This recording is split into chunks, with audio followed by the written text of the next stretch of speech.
321 BC में आपका स्वागत है। यह है मगध का पाटलिपुत्र। यहाँ का राजा धनानंद सोने के बिस्तर पर सोता है और जनता भूख से मरती है। आज यहाँ बहुत बड़ा खेल होने वाला है। धनानंद को लगता है कि उसकी 2 लाख की सेना को कोई छू भी नहीं सकता। उसने एक ब्राह्मण की शिखा खोल कर जंगल में चाणक्य का प्लान रेडी है। उनका फॉर्मूला सिंपल है, लोहे को लोहा काटेगा और राजा को राजा। और वो हथियार आ गया। देखिए उधर, हिमालय के शेर राजा पर्वतक यानी पोरस। अब धनानंद का खेल खत्म। धमाका शुरू। पोरस के हाथियों ने किले की दीवारें तोड़ दी हैं। मगध की सेना में खलबली मच गई है। देखिए, मगध के सम्राट के चेहरे पर पहली बार डर दिख रहा है। उसका सोना, उसका घमंड।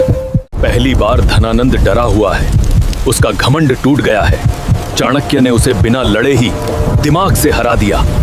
लेकिन रुकिए, चाणक्य ने हमला क्यों रोका? लगता है वो धनानंद को आसानी से नहीं बल्कि तड़पाकर मारना चाहते हैं। रास्ता साफ है, लेकिन सिंहासन खाली है। चाणक्य आखिर किसका इंतजार कर रहे हैं? तो दुश्मन डरा हुआ है, बस एक शिकारी की कमी है। वो कौन है और वो कहां है? अंधेरे में एक शेर तैयार है, चंद्रगुप्त मौर्य। धनानंद का अंत कैसे होगा, देखिए अगले पार्ट में।